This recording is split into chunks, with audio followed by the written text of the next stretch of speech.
민트 오디오북.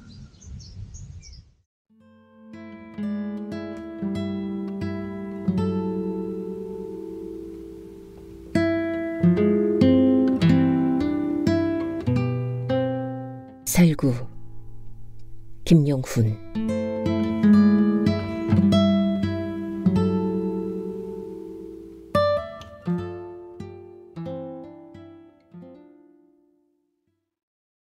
늘 그러했듯 새벽 달기 울자 할멈이 산책을 나섰다.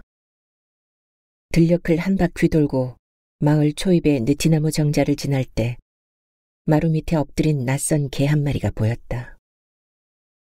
할멈이 다가가자 녀석이 일어나 뒷걸음질로 슬금슬금 물러났다.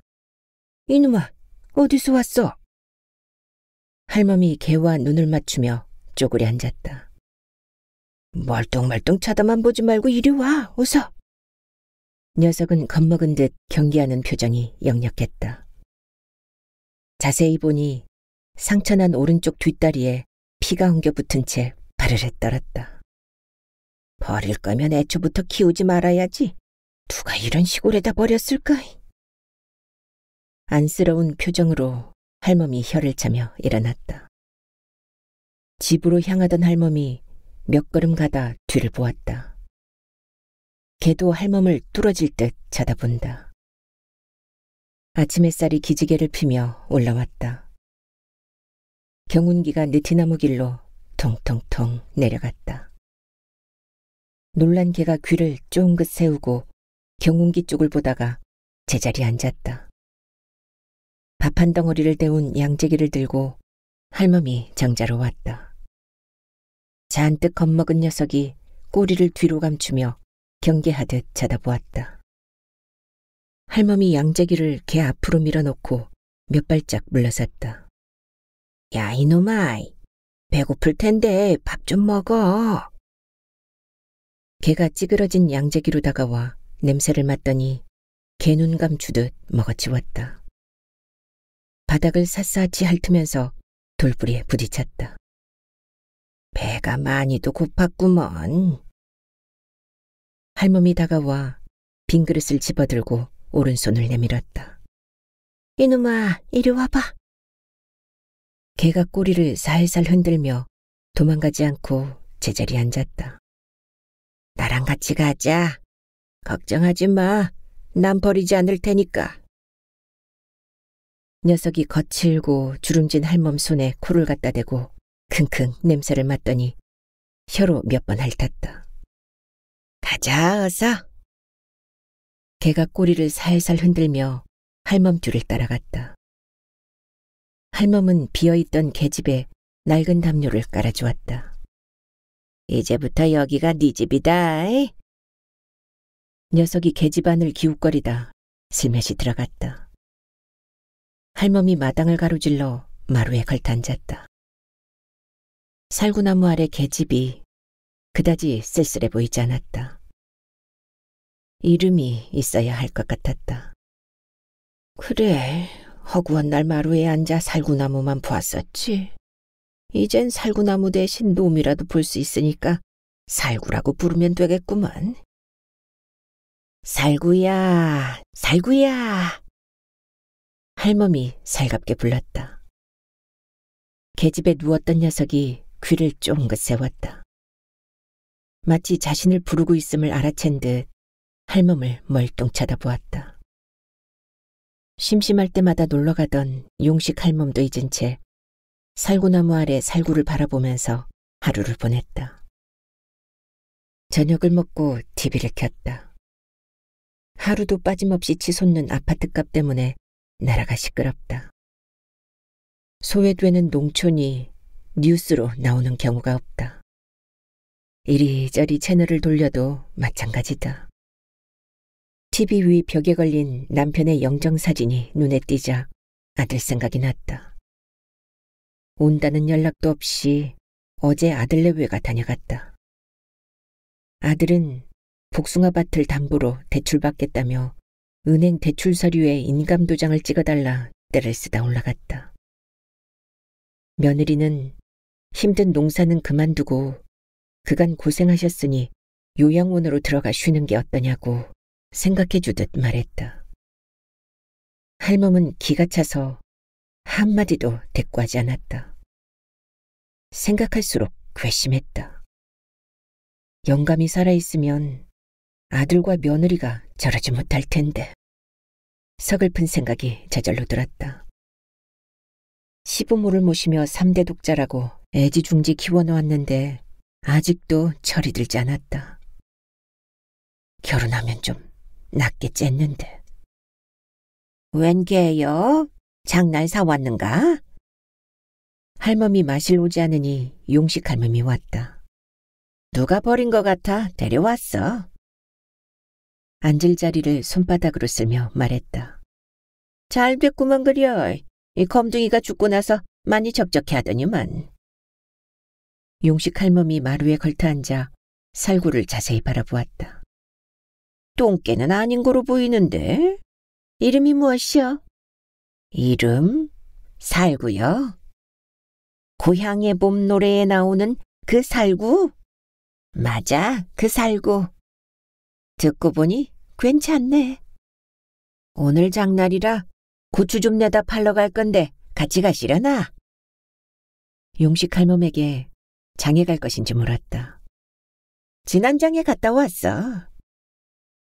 할멈이 마른 고추자루를 머리에 이고 장터로 나섰다. 살구가 촐랑촐랑 따라왔다. 늘 다니는 길인데 장에 가는 날만큼은 멀게 느껴진다. 정류장에 도착해서야 할멈은 살구가 따라온 걸 알고 한마디 했다. 살구야, 돌아가. 할미 장에 갔다 와야 해. 살구가 멈칫하며 할멈을 쳐다보았다. 시내버스 정류장에 멈추고 할멈이 살구를 다그치듯 다시 말했다. 얼른 집에 가, 어서. 승차해서 좌석에 앉은 할멈이 차창 밖의 살구를 바라보았다.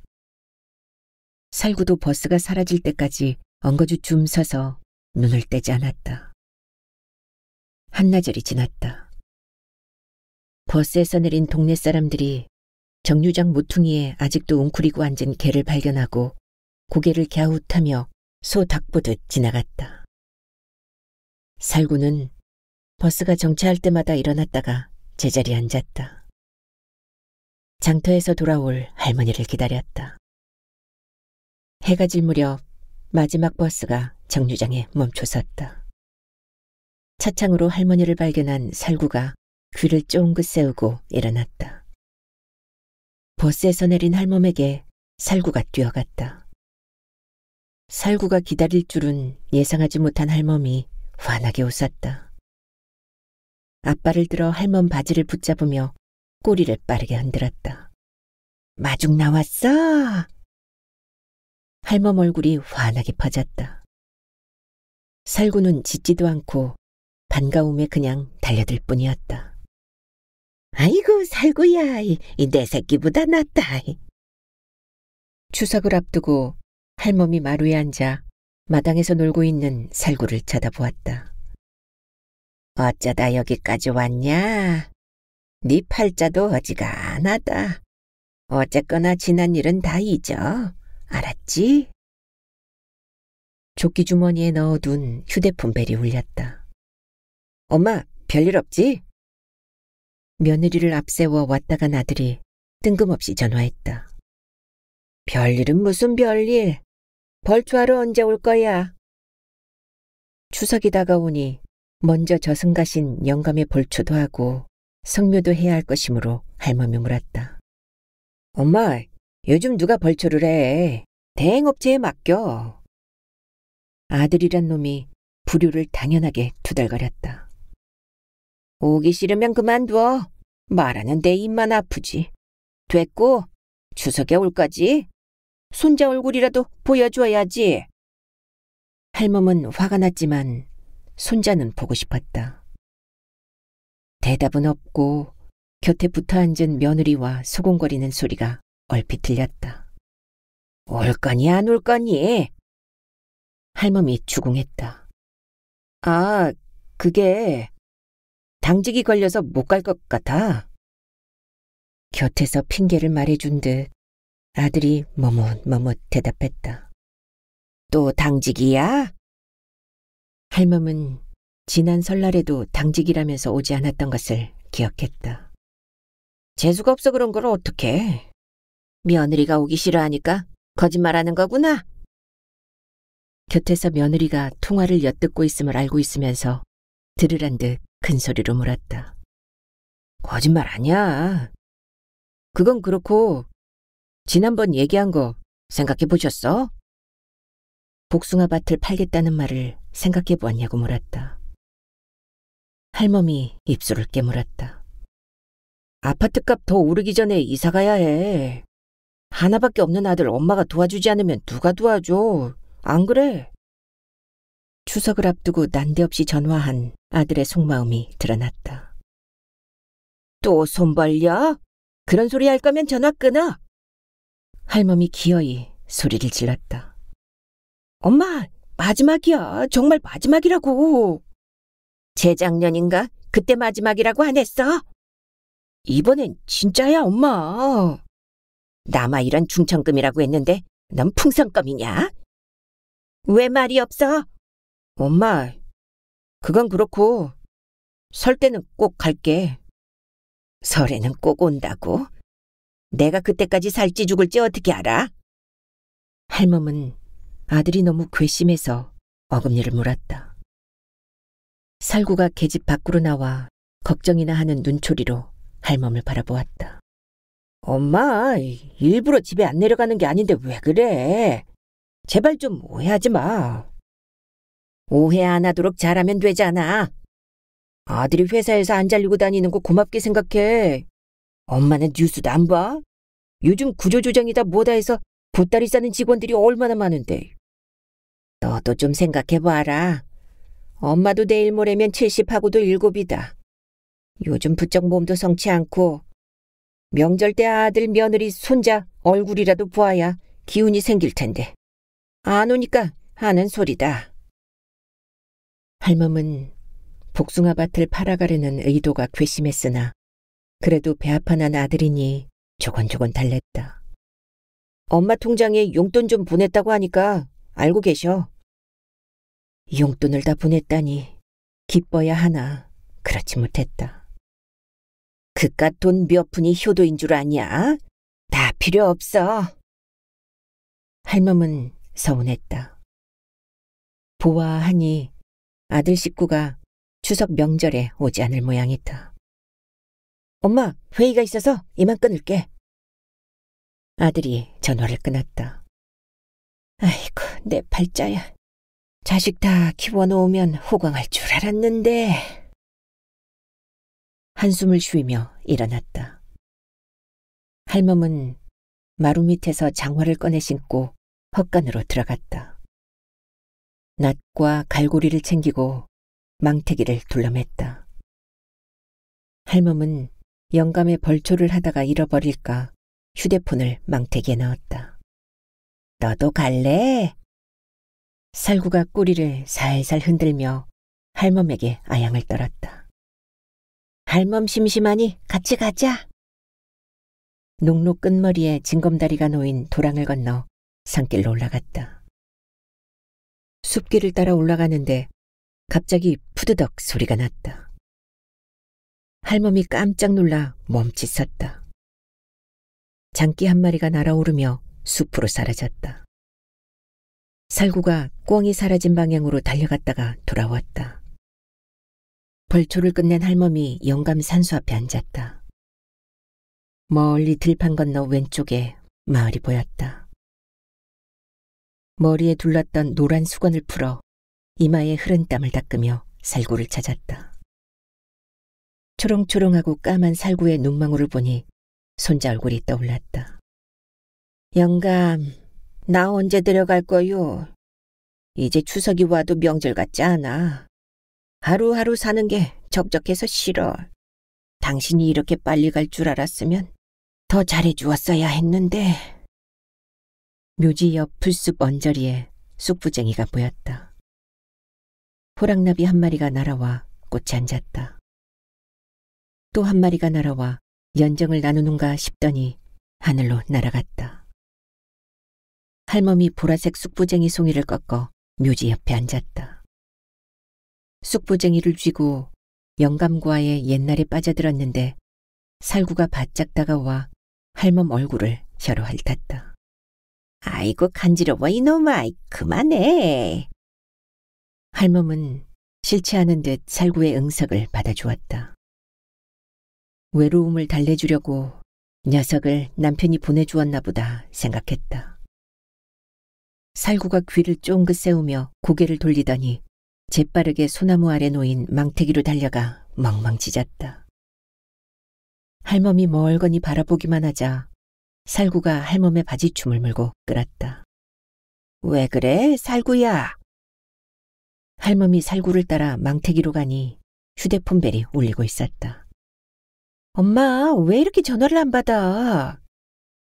시댁에 추석 명절을 지내야 오던 딸의 전화가 왔다. 벌초하느라고 못 들었어. 하도 전화를 안 받아서 무슨 일 있는 줄 알았지. 일은 무슨 일? 아무 일 없어. 얼른 와, 지금 집에 와 있어. 김서방이랑 같이. 김서방이랑? 사위가 왔다니 할멈은 마음이 급해졌다. 추석 명절에나 오던 딸과 사위가 웬일인가 싶었다. 살구가 앞장섰다. 녀석은 영리하게도 오던 길을 정확하게 기억했다. 살구가 앞서가다가 뒤돌아보았다. 앞서가던 살구가 갑자기 사납게 짖기 시작했다. 살구야, 왜 그러니? 할멈이 걸어가다 깜짝 놀라 멈칫섰다. 할멈이 걸어갈 길바닥에 독사 한 마리가 또아리를 틀고 혀를 날름거렸다. 아이고, 살구 아니었으면 큰일 날 뻔했구나. 고맙구나, 고마워.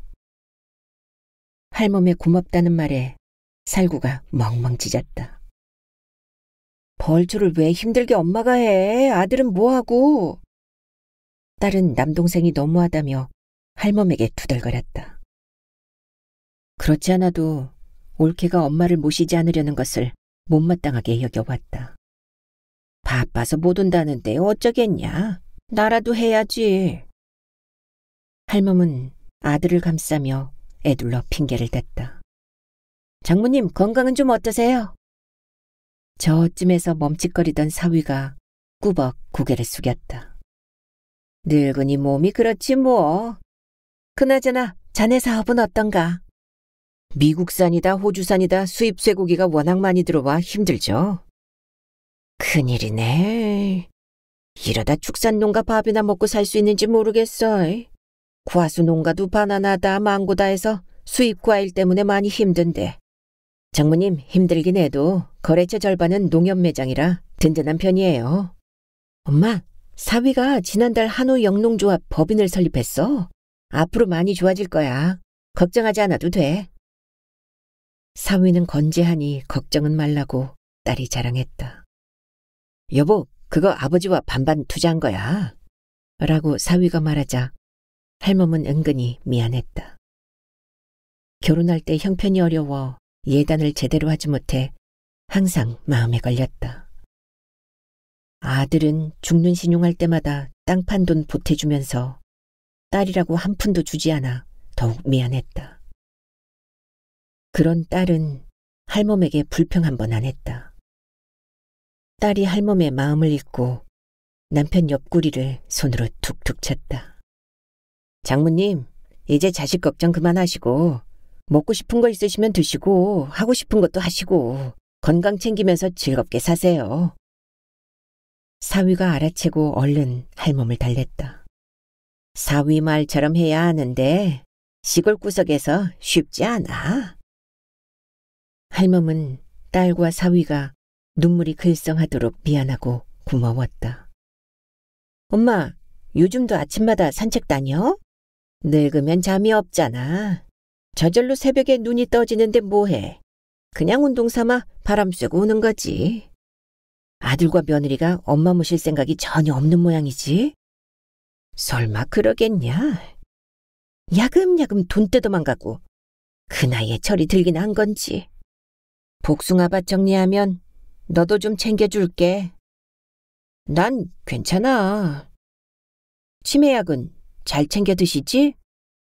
자식들에게 폐 끼칠까 봐 꼬박꼬박 잘 먹고 있어. 아직은 초기 증상이라니까 더 나빠지지 않게 엄마가 신경 써야 해. 그래, 알았어. 너무 걱정하지 않아도 돼. 저 걔는 뭐야? 지난번에 왔을 땐 없었잖아? 우리 살구? 이름이 살구야? 똘똘하게 생겼네. 장날에 사왔어? 누가 버리고 간 모양이야? 며칠 전 느티나무길 정자 아래서 쫄쫄 굶고 있는 것 같아 데리고 왔어. 적적했는데 잘 됐지 뭐니. 주인이 찾으면 어떡해? 그야 당연히 돌려줘야지. 그런데 피멍든 채 있던 걸 보면 누가 밤에 몰래 버리고 간 것 같아. 딸은 추석 때 시간이 없을 것 같다며 미리 다녀가려고 왔다. 할멈은 늦은 점심을 먹여보냈다. 딸과 사위가 보약 한 첩과 현금 봉투를 주고 갔다. 딸과 사위를 배웅하고 돌아오는데 아들이 눈에 어른거렸다. 결혼 전에는 안 그랬다. 아들을 빼앗긴 것 같아 며느리가 미웠다. 당직이란 말도 며느리 비위 맞추느라 거짓말한 줄 알고 있었다. 며느리가 누추한 시골집에 오기 싫어하는 것을 할멈은 익히 알았다. 과수 농사가 이상기온 탓인지 병충해로 점점 힘들었다. 수입도 전년보다 형편없이 줄었다.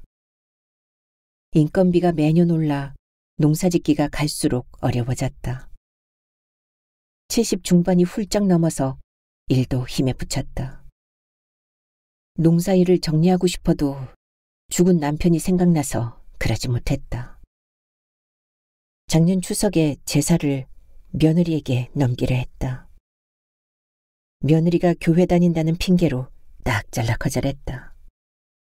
앞이 캄캄했다. 앞으로 조상을 어떻게 모셔야 할지 걱정이 이만저만 아니었다. 세상이 왜 이렇게 변하는지 할멈은 시시때때로 우울했다.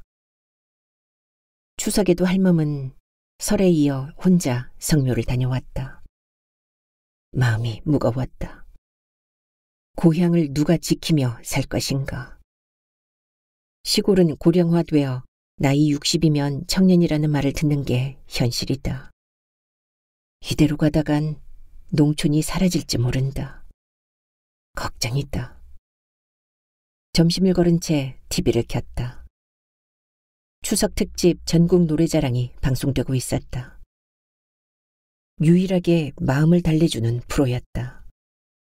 재미있게 TV를 보는데 살구가 멍멍 짖었다. 문을 열자 옆집 용식 할멈이 왔다. 뭐해? 뭐하긴 송혜 오빠 보고 있지. 용식이 올라갔어? 고속도로 막힌다고 차례상 물리자마자 바로 올라갔어. 할멈 아들은 안 왔어? 부잣집 며느리 얻었다고 다들 부러워했는데 장가가니까 소용없구먼. 부만의 자식이래잖아. 예전엔 마을 회관에서 윷놀이에다가 막걸리 한 사발 기울이며 추석 명절 분위기가 났었는데 옛날 얘기지. 할멈 혼자 적적하다며 늦은 오후까지 있어준 용식 할멈이 돌아갔다. 처마 및 빈 제비둥지가 눈에 들어왔다. 보잘것없는 미물도 때가 되면 고향을 찾는데 하나밖에 없는 아들은 뭐가 틀어져서 안 오는가. 전화라도 오겠지 했는데 이마저도 없었다. 마당에서 공을 주둥이로 밀며 놀던 살구가 할멈에게 천천히 다가왔다. 살구야, 넌 고향에 가고 싶지 않니?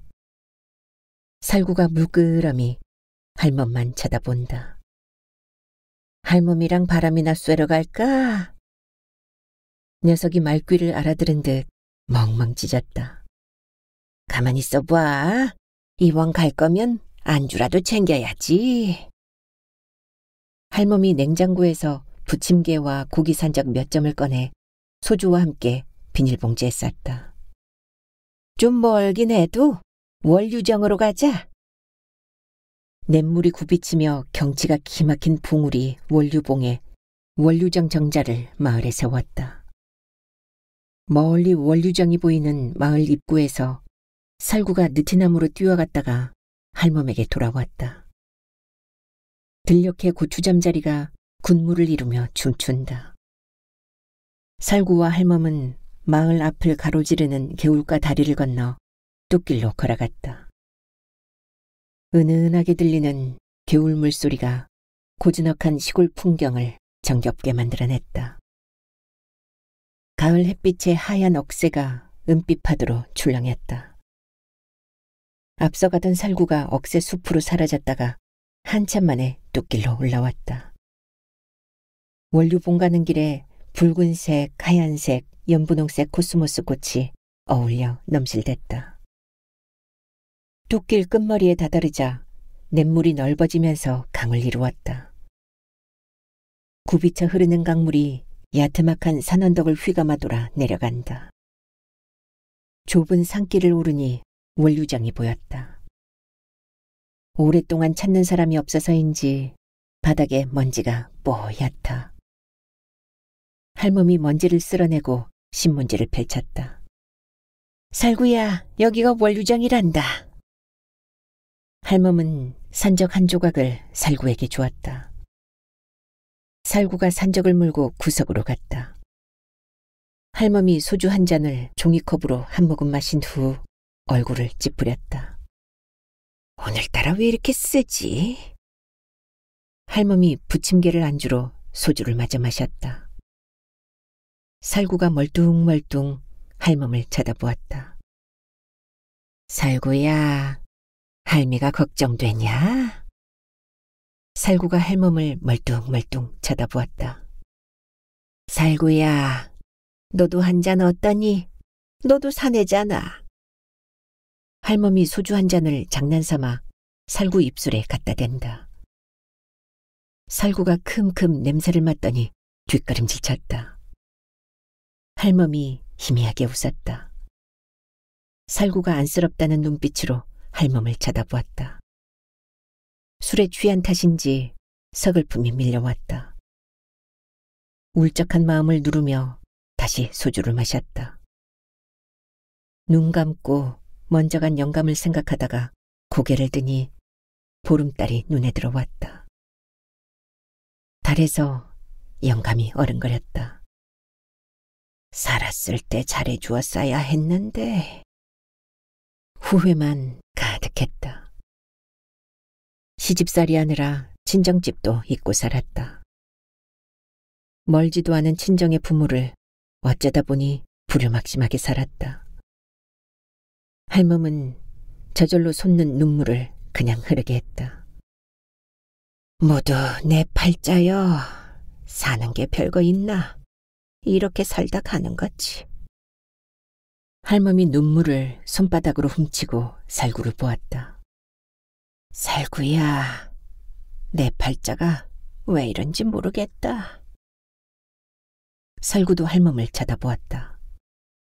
이 할미가 청승맞게 보이니? 신기하게도 할멈의 말을 알아듣기라도 한 듯 살구가 멍멍 찢었다.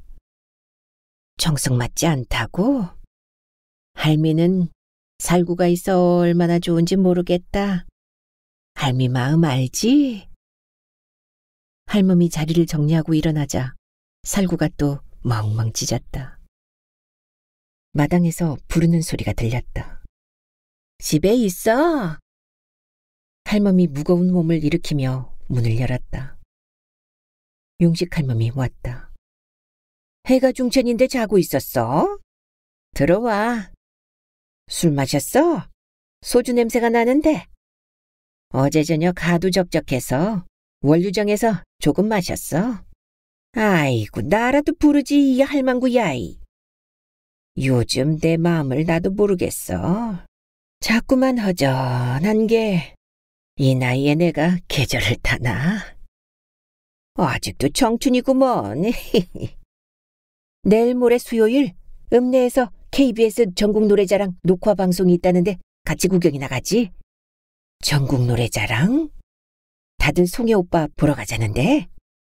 그럼 나도 가지 뭐. 모처럼 단장하고 나섰다. 살구가 의아한 표정으로 할멈 뒤를 따라왔다.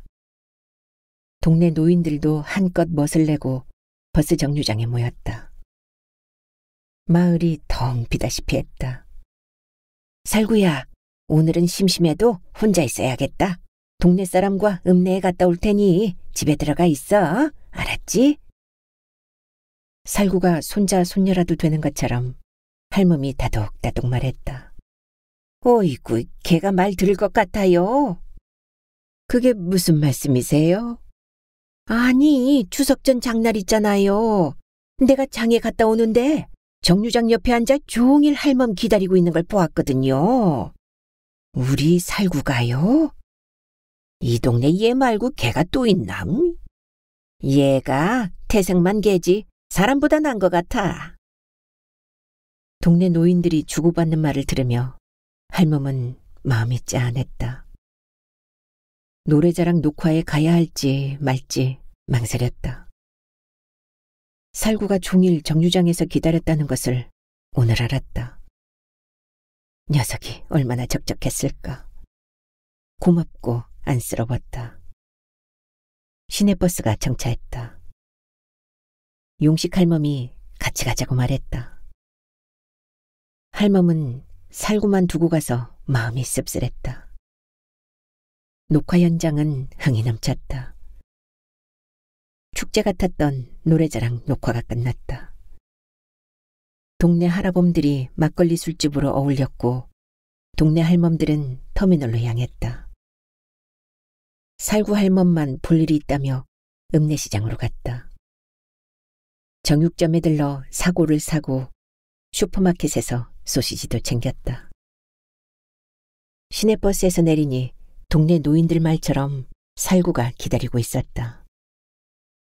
멍멍 짖으며 달려와 할멈의 바지에 몸을 비비며 꼬리를 흔들어댔다. 네가 개냐 사람이냐? 도대체 네가 뭔데 내 마음을 울컥하게 만들어? 할멈이 쪼그려 살구를 품에 안았다. 멍멍 살구가 품에서 짖었다. 집에 가자. 뼈국물에 밥 말아줄게. 소시지도 사왔어. 살구가 껑충껑충 뛰며 앞장섰다. 할멈이 느릿느릿 눈물을 훔치며 살구를 따라갔다. 어제 저녁 느닷없이 아들이 온다는 전화를 받았다. 할멈은 마을 어귀로 나와 아들을 기다렸다. 살구가 느티나무 정자 주변을 한가로이 왔다 갔다 하더니 언덕으로 올라갔다. BMW 승용차가 마을로 들어와 마을 회고한 공터에 멈추었다. 아들과 며느리가 내렸다. 왜 둘만 와? 할멈은 손자가 더 보고 싶었다. 할머니 집은 화장실이 무섭다며 안 가겠다는데 어떡해? 아들이 투덜대며 인사를 대신했다. 그렇잖아도 지난 봄에 아파트처럼 다 고쳐놓았는데. 할멈이 서운해서 말끝을 흐렸다. 건강은 어떠냐고 안부를 묻는 며느리가 할멈은 달갑지 않았다. 나이 들면 다 그렇지 뭐. 살구가 길을 안내하며 앞장섰다. 할멈이 손자 손녀가 학교에 잘 다니는지 묻지 않았다. 아들이나 며느리의 대답은 무성의할 것이고 둘의 관심은 복숭아밭이기 때문이었다. 며느리가 들고 온 쇼핑백을 어머니 앞으로 밀었다. 뭐냐? 수입 과일 세트예요. 수입 과일? 드셔보세요. 시골에서 구경하기 힘들잖아요. 그래, 알았다. 할멈은 썩 내키지 않았다. 며느리 체면 때문에 그러겠노라고 대답했다. 부모가 복숭아 농사를 짓고 있는데 수입 과일을 사오다니 정신머리가 있는 건지. 아들이 이곳저곳을 두리번거렸다. 뭘 찾니? 지난번에 놓고 간 은행 대출 서류 어디에 두었어? 그건 왜? 빨리 내놔. 할멈이 장롱 이불 틈에서 서류 봉투를 꺼내 건네주었다. 아들이 봉투에서 서류를 꺼내 할멈에게 내밀었다. 엄마, 도장 좀 찍어줘. 난 못 찍어. 엄마, 돈은 내가 알아서 갚는다고 했잖아. 걱정 말고 제발 좀 찍어줘. 아들이 짜증을 섞어 언성을 높였다. 네 아버지, 고모네 은행 보증 섰다가 어떻게 됐니? 그 돈 갚느라 퇴직금 한 푼 만져보지 못했어. 같은 핏줄이라 말도 못하고 끙끙 앓으며 술로 살다가 화병까지 났지. 그러다 장날 한 장 걸치고 집으로 오다가 교통사고로 저 세상 사람 됐어. 그나마 보험금에 합의금 보태서 복숭아밭이라도 샀으니 먹고 살며 자식 대학까지 보냈어. 과수원은 네 아버지 영혼이여. 내가 그걸 어떻게 은행에 담보로 저당 잡혀? 너도 생각 있으면 말해봐. 할멈은 서운해서 눈물이 날 지경이었다. 엄마, 걱정하지 말랬잖아. 몇 번을 말해. 돈은 내가 다 알아서 갚는다고. 아들 못 믿어? 엄마, 정말이야. 걱정 안 해도 돼. 네 고모도 똑같이 말했어. 돈이 거짓말하는 줄 알아? 사람이 거짓말하지. 어차피 복숭아밭은 나한테 물려줄 거잖아. 네 누나는 아버지 자식이 아니란 말이야. 누나는 누나가 번 돈으로 결혼했어. 그놈의 빚보증 때문에 혼수도 제대로 해주지 못해 사위만 보면 지금도 얼굴을 들 수 없어. 그래도 착한 김서방이 몸만 와도 괜찮다며 결혼만 허락해달라 사정에 못 이기는 척하고 보냈단 말이다. 그런 엄마 마음이 어떤지나 넌 알고 하는 얘기야. 아무튼 복숭아밭 절반은 무조건 네 누나 몫이다. 엄마, 누나는 출가 외인이잖아. 며느리야, 넌 어떻게 생각하니? 넌 그래도 대학까지 나왔잖아. 같은 여자니까 한번 대답해봐. 할멈의 추궁에 며느리가 대답하지 않았다. 이 말은 하지 않으려고 했는데 오늘은 해야겠다. 그간 네가 떼쓰며 전답하라 가져간 돈이 얼마인지 기억이나 하니? 네 누나 선산 판 거 아직도 몰라. 그리고 생각해봐. 엄마는 평생 시골 구석에서 너희들 뒷바라지만 하고 살다 죽으란 말이니? 할멈이 시선을 며느리로 돌렸다. 아들도 며느리도 말이 없다. 저번에 와서 뭐라 말했어? 농사 그만두고 요양원에 가 쉬라고? 빨리 죽으란 소리 아니냐? 솔직히 너희들 엄마 생각은 하고 사는 거니? 급기야 할멈이 울먹였다. 엄마, 왜 며느리에게 그래? 무슨 잘못 있다고? 할멈은 이 지경에도 며느리 편을 드는 아들이 몹시 서운했다. 이제 너희들한테 효도 같은 건 바라지도 않아. 그저 마음이라도 편하게 살다 죽는 게 소원이다. 할멈이 물러나 앉으며 고개를 돌렸다. 정말 안 찍어줄 거야? 좋아. 안 찍어주면 다시는 이 집에 안 와. 그래도 좋아? 아들이 돌아앉은 할멈을 협박했다. 오든 안 오든 네 맘대로 해. 언제 자주 오기나 했어. 돈 필요할 때만 뻔질나게 내려왔지. 그래 안 그래? 할멈이 돌아앉은 채 철딱선이 없는 아들에게 후수하듯 말했다. 아들 필요 없다 이거지? 정말 이 아들이 필요 없다 이거야? 알았어. 엄마 소원대로 해줄게. 아들이 잔뜩 화가 난 듯 일어났다. 여보, 일어나. 아들이 며느리를 일으켜 세워 방문을 열고 나갔다. 추석 전에 혼자 내려와 그러더니 또 한바탕 난리를 쳤다. 할멈은 속을 뒤집어 놓고 간 아들이 한없이 서운했다.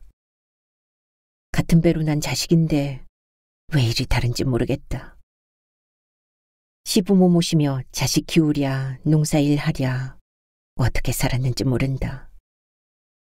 먹고 살만한 집으로 시집 왔는데 팔자가 어찌 이리도 사나운지. 할멈은 한스러웠다. 딸을 대학에 못 보낸 게 가장 후회됐다. 아들은 힘든 살림에 재수까지 시켜 서울로 대학을 보냈다. 해줄 만큼 했는데 아들은 아직도 철이 없다.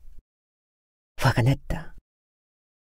지금이면 아들 며느리 효도는 고사하더라도 아들 며느리 때문에 서운하게는 살지 않아야 할 나이인데. 저녁나절 용식 할멈이 찾아왔다. 재석이 다녀갔다며? 다녀가면 뭐래? 속만 잔뜩 뒤집어 놓고 갔는데. 그래서 무자식이 상팔자란 말이 있는 거요. 무슨 놈의 팔자가 이런지 모르겠어. 너무 속상해하지 마라. 그래도 자식들 다 잘 사는데 뭘 그래. 삼식이네 아들은 아직도 장가 못 들어 외국 며느리 본다고 중국 갔다 오고 이번엔 베트남에 맞선 보러 간다고 하던데 그에 비하면 이 집 아들은 효자지 안 그래요? 할멈은 은행 서류에 도장을 찍을지 말지 고민했다. 맞벌이 하는데 왜 대출을 받는다고 난리를 치는지 모르겠다. 애들 학군인지 뭔지 때문에 이사 가야 한다는데 무슨 말인지 모르겠다. 엄마다. 통화해도 괜찮니? 할멈이 고민 끝에 딸에게 전화했다. 엄마, 무슨 일 있어? 어제 동생이 왔다 갔어. 그런데 아직도 대출 받아야 한다며 도장 좀 찍어달라고 난리다. 어떡하면 좋냐? 엄마, 해주면 안 돼.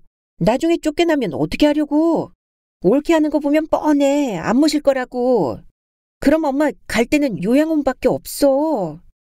내가 모시려고 해도 시부모 다 살아 계셔서 힘들어. 알잖아, 엄마. 할멈이 고민 끝에 마음먹은 생각을 딸이 극구 반대했다. 그래, 알았어. 엄마, 절대 안 돼. 알았지? 살구가 공을 입에 물고 슬금슬금 할멈에게 다가왔다. 눈치챈 할멈이 공을 마당으로 던졌다. 살구가 공으로 달려가 입에 물고 다시 뛰어왔다. 할멈이 멀리 던졌다. 그렇게 놀아주다가 할멈이 공을 담장으로 던지고 방으로 들어왔다. 벽에 걸린 남편 사진을 할멈은 한참 바라보았다. 남편을 빼다 닮은 아들 얼굴이 떠올랐다. 오죽하면 아들이 저럴까 싶다. 마음이 아려왔다. 이래도 한 세상, 저래도 한 세상, 죽으면 아무것도 가지고 갈 수 없다.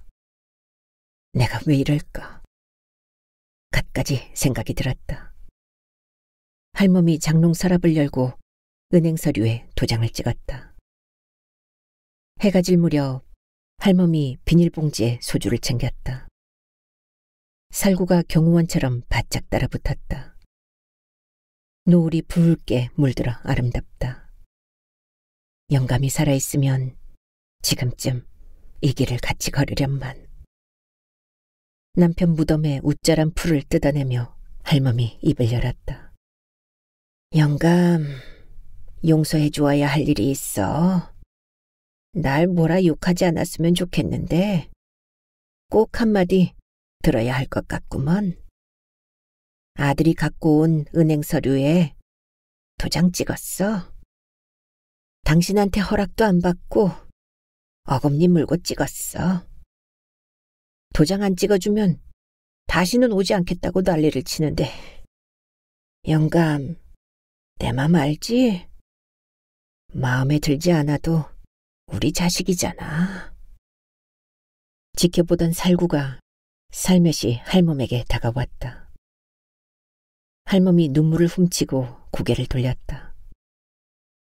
살구가 할멈의 심사를 아는 듯 눈빛이 예사롭지 않다.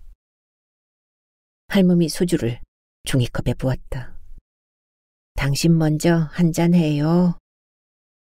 술을 무덤에 붓고 할멈이 한 잔 마셨다. 살구가 할멈에게 코를 실룩거리며 입맛을 다셨다. 술기운이 오르는 듯 얼굴이 노을빛으로 달아오른 할멈이 살구를 바라보았다. 살구가 할멈의 위태로움을 살피듯 마주 바라보았다. 어둑해졌다. 할멈이 돌아가려고 일어서려는데 바닥이 기우뚱하며 다리에 기운이 하나도 없다. 정신을 바짝 차리고 조심조심 내려왔다. 도락물이 심란하게 흘렀다. 달빛에 진검들이 흐릿했다.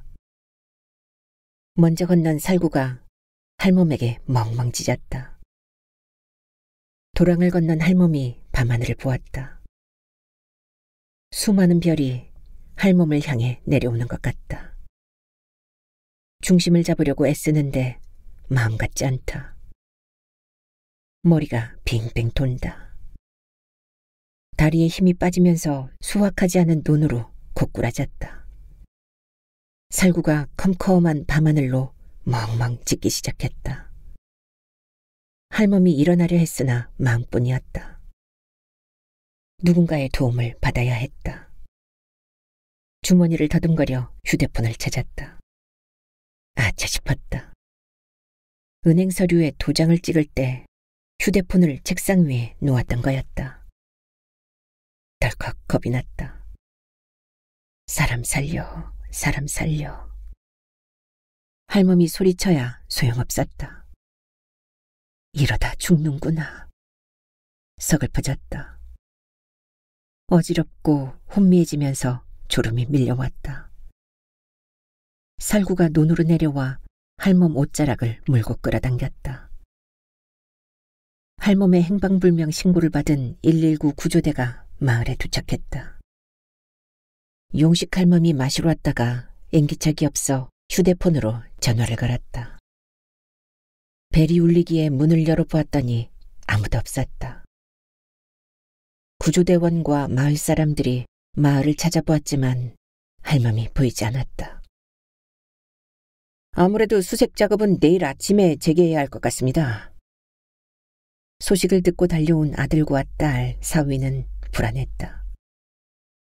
딸이 대문을 열고 들어섰다. 웃으시며 반기던 엄마 얼굴이 스쳐 지나갔다. 아들도 침울한 표정으로 방에 들어갔다. 방바닥에 은행 대출 서류가 보였다. 연필로 그려준 동그라미에 엄마의 도장이 찍혔다. 달빛 아래 살구나무와 덩그러니 빈 갯집. 어쩌면 엄마에게 살구가 있으니 무사할지도 모른다고 남매는 희망을 품었다. 이튿날 마을 회관에서 회의를 열고 수색 작업을 논의했다. 구조대는 두 팀으로 나누어 수색이 시작되었다. 한 팀은 마을 뒷산의 수색견과 함께, 한 팀은 열감지 카메라를 장착한 드론으로 논과 밭이 있는 들녘을 맡아 수색했다. 정오가 되도록 아무런 단서를 찾지 못했다. 점심을 먹고 오후 수색이 재개된 지 1시간이 지날 때였다. 드론을 조정하던 대원이 움직이는 물체에서 열이 감지된다며 소리쳤다. 모니터를 보며 구조대원들이 의견을 나누었다. 사람 같지 않은데? 개울로 가까운 논인 걸 보면 수달이 아닐까? 여긴 수달이 살만한 곳이 아니거든. 그러지 말고 일단 열이 감지되는 현장으로 가 확인해보자고. 하늘에서 윙윙거리는 드론 소리가 요란했다. 밤새 할멈 곁을 지킨 살구가 드론을 향해 울부짖었다. 멍, 멍, 멍.